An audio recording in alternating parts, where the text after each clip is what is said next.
that comes from our mission. Have you looked at it lately? I don't even know what that is somehow.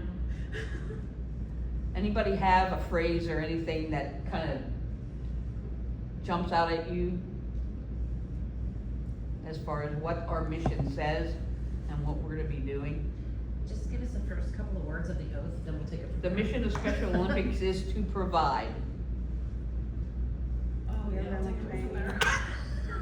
What did you say, Tammy? Year-round training for the athletes and Okay. people with, give them a safe place. I really do not know. So the mission I have read says, it quite a few times, but. yeah, and Haley knows it off by heart. I guarantee you, she went through Global Messenger training, so I know she knows it off by Yeah, heart. that's what I said, and we just went through it Yeah. again. Right before our accident. So I will read it to you. The mission of Special Olympics is to provide year-round sports training and athletic competition in a variety of Olympic-type sports for children and adults with intellectual disabilities. This mission seeks to give them continuing opportunities to develop physical fitness, demonstrate courage, experience joy, and participate in the sharing of gifts, skills, and friendship with their families, other athletes, and the community. So I think that's pretty broad, but it also, there are some things that sometimes as volunteers, we think that, oh, this would be great to do with our athletes, but it doesn't necessarily fit with the mission. And we have to keep that in mind as we move forward, developing activities for our athletes. And keep in mind also that we have to be fiscally responsible of the money that is earned from the community. I mean, our calendar party is a big one, and you know, that brings us in probably about $8,000 a year. And you know, we have to make sure that we're spending it on what our mission says we're gonna be spending on. So consider this. If you went to, I don't know, stopped at a convenience store on your trip somewhere, and you pull in, you get gas, you go in, you get, I'm really hungry for a Snickers bar. And you pick up a Snickers bar, you go pay for it, you get on your way, and you're 50 miles down the road and think, oh, I'm gonna go ahead and eat my Snickers bar now. And you open it up, it is a zero bar. Anybody know what a zero bar? Exact opposite of what a Snickers bar is, because it's got white chocolate. How happy would you be that you paid money for that Snickers bar and it turned out to be something other than what you expected? How happy would you be if you went to Olive Garden? You know what Olive Garden serves, right? You get in there and they don't have any pasta. That's a little ridiculous, but you expect what you expect because of their brand. So, can anybody tell me what does being a brand mean? What do you think when you see a Wendy's sign up there? I think you. There's like certain expectations. Right. So that's our brand. This mission is our brand. So when you see this logo, you know what to expect. And every program should be operating and living by this mission. So just keep that in mind. Lots of things like dances, trips to baseball games. Those are great things. Those are great social outlets, but they're not within the mission of Special Olympics. If they are part of a broader scope, say our region works out a deal with the Pirates to get pirate tickets, and that's something that the state office is providing or encouraging, then that's one thing. But to spend your local money that the community has given you on something like that is not the best use of funds. So keep that in mind when you're preparing for your programs and so forth. Make sure that you know what that mission says and that you're adhering to it. Too many times we see things, and it's not just this organization, it's many different organizations, they veer off because this is the need at this time. Oh, and the food bank needs this, but our mission says women and girls through access to education. Well, the food bank isn't gonna come and give you money for your mission, so why are you giving money to the food bank or donating project? You can do that on your own as an individual, but using organization money to do that is not fiscally responsible, and it could come back to bite you. So just keep that in mind. I want to do an overview of the Special Olympics organization. It was originated in Chicago in 1965. Eunice Kennedy Shriver developed it because of her sister Rosemary. And the first games was held in Chicago in that year. And it's grown to be a global organization ever since then. We also have state organizations, so every state has their own Special Olympics organization, and it's managed by a business manager and professional leaders from above us. And they drive the training school schedules. They tell us what seasons that these are going to be, each sport's going to be performed in. And then, you know, we as the local organization, then we plan our training accordingly to the schedules that we're given. In addition to that, the local area management teams have things that they oversee. And it's important to remember that that management team is there for a reason. And again, I explained to you before that we have people on the management team who have certain areas of expertise. And so when, as a coach, your input is very important to them.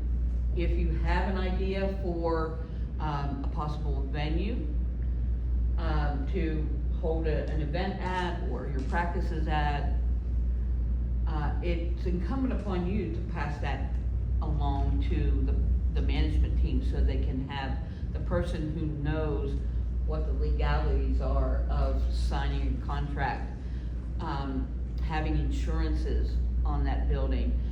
There's a lot more that goes into it than just saying, okay, we're gonna practice here today. You know, so we have to make sure that the correct insurances are there so everybody's covered and safe. So keep that in mind too. So we want you to be out there looking for opportunities for training sites and coaches. But please remember that there's a board above you that needs to have that information before we can go ahead and negotiate anything.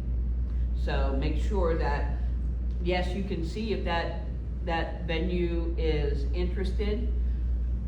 Your response to them when they say, yes, we are interested in hosting it, is, okay, give me your card, let me pass your information along to our management team, and our facilities manager will call you and negotiate, you know, the times, and because they know more about the expectation of the organization as a whole. So just make sure that you're doing that, because it really becomes a safety concern. Dave Fox is the person on the management team that handles the venue booking and the transportation. Transportation's a big one. And it used to be that we could transport our athletes in our own cars, and probably, I would say 30 years ago now, they stopped that because of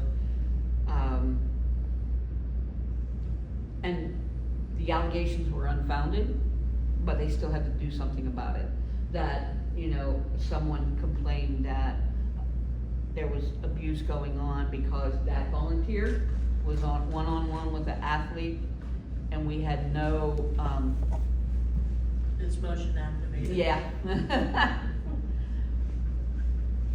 And that wasn't in our local program, this was a global problem, that they had complaints, so, to make sure that the volunteers were protected, they put a stipulation in place that you should not be one-on-one. So the transportation is a big one. The other issue that came about, probably about 25 years ago, was the rollover, issues with a 15-passenger van. We used to be able to go and rent one, and I could drive it without any prior, training to drive a vehicle that big. And there were many instances where those 15-passenger vans were known to roll over with athletes and volunteers in it, so they had to pull that back and say, okay, we can't have our volunteers rent a 15-passenger van and take our athletes in it. It again came back to a safety issue. If you don't mind my interrupting, I think that wordage even goes so far as, if like a church has a 15-passenger van and they say, and our van driver will drive you, we still are not allowed to do that. Transport as in far a as 15-passenger van. Yeah, exactly. Yeah. Now, there are bus companies out there that have like the 12+2, which is a van like you see the fact vans that go around. And you can contract those because they have to have training to drive those. And they also can accommodate wheelchair, and where the athlete does not have to get transfer out of the chair.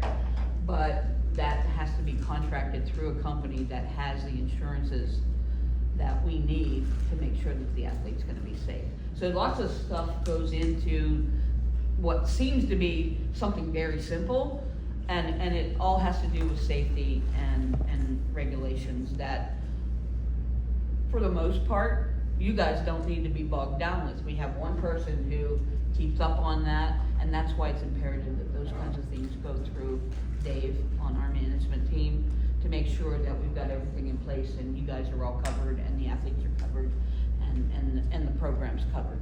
Because one accident would be devastating. It is okay for us to drive athletes in our own cars, as long as it's not one athlete with us. One-on-one, yeah. And, if they're good about, if you want to be reimbursed for your travel, some do and some don't. They're good about reimbursing if you request reimbursement. But I did one-on-one from one of the things with one of the athletes who tends to say things that aren't always true.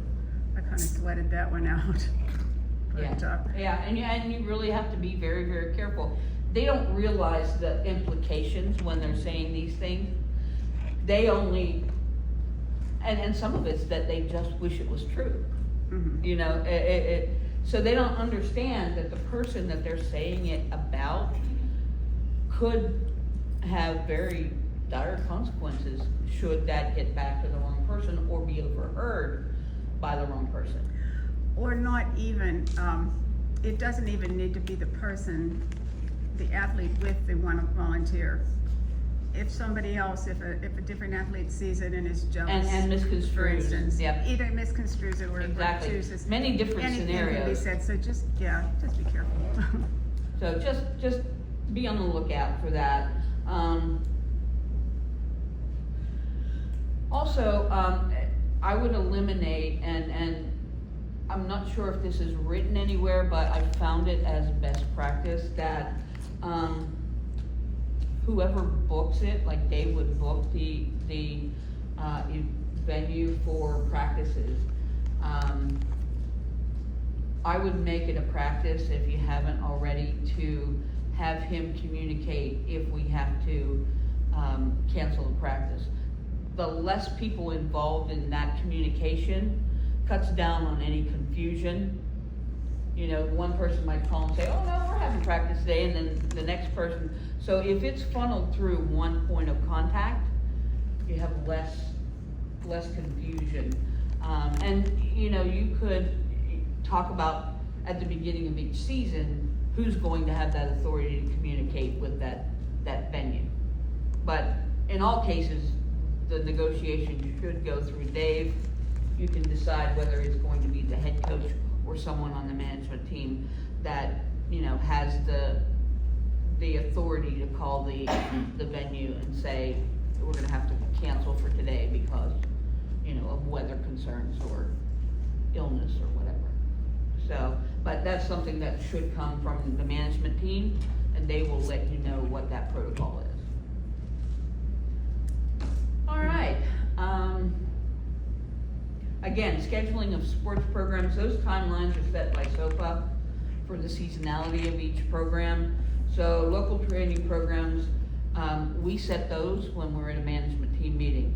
And Dave will bring to us the information on what venues are available and the dates that they're available. And then we develop the schedule from there.